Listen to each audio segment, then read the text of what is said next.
নমস্কার বন্ধুরা, কেমন আছেন? আশা করছি পরমেশ্বরের কৃপায় আপনারা প্রত্যেকে ভালো আছেন, সুস্থ আছেন।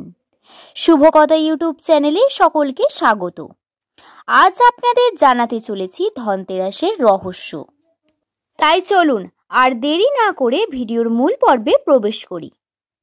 হিন্দু শাস্ত্র অনুযায়ী একটি পবিত্র দিন হিসাবে গণ্য করা হয় ধনতেরাসকে, কারণ ধনদেবী মা লক্ষ্মী এবং ধনদেবতা কুবেরের দুজনের এই দিনের আরাধনা করা হয়, যে কারণে শাস্ত্র মতে এই দিনটি অত্যন্ত পবিত্র একটি দিন।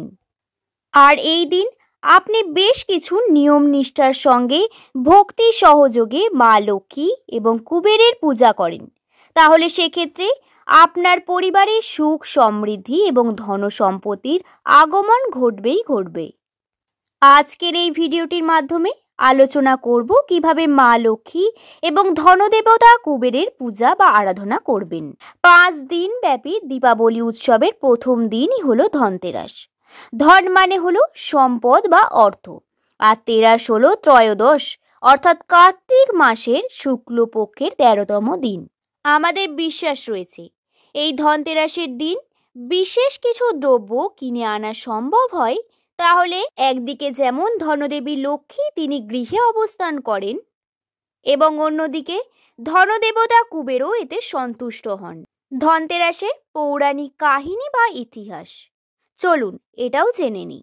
ধনতেরাসের ইতিহাস ঘাটলে আমরা দেখতে পাই প্রাচীনকালে রাজা হিমের পুত্র এই ভাগ্য নিয়ে আসেন যে বিয়ের 4র্থতম দিন রাত্রিবেলায় সাপের কামড়ে তার মৃত্যু হবে, আর সদ্য স্ত্রী স্বামীকে বাঁচাতে নিজের যাবতীয় সোনা রূপার গহনার স্তূপের আকারে জড়ো করে রাখে।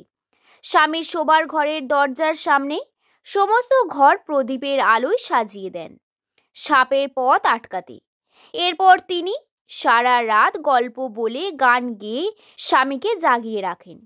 যখন যমরাজ সাপের বেশে সেই রাজপুত্রর ঘরে প্রবেশ করতে যান, তখন তার চোখ ধাঁধিয়ে যায় অলংকার ও প্রদীপের উজ্জ্বলতায়। প্রবেশে বাধা পেয়ে যমরাজ অন্যবৎ হয়ে প্রবেশ করতে যান, কিন্তু রাজরানীর গল্পে ক্রমশ আকৃষ্ট হয়ে সারা রাত সেখানে কাটিয়ে পরদিন ভোরে নিঃশব্দে ফিরে যান।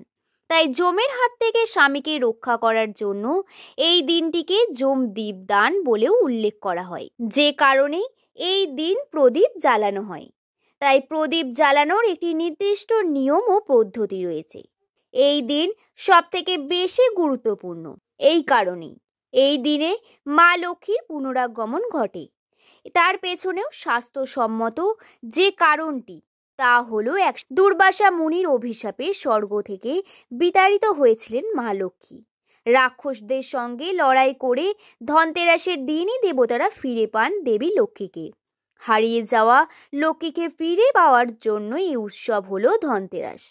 তাই মনে করা হচ্ছে গৃহে যদি কোনো আর্থিক অভাব অনটন দেখা যায়, অথবা ব্যবসার ক্ষেত্রে যদি উন্নতি না হয় বা বিশেষ ক্ষতির সম্মুখীন হন, তাহলে এই বিশেষ দিনে কিছু নিয়ম পদ্ধতি এবং পূজা অর্চনা আপনার সমস্ত ধরনের সমস্যা, বিশেষ করে আর্থিক জনিত কোনো সমস্যার সমাধানে সাহায্য করে।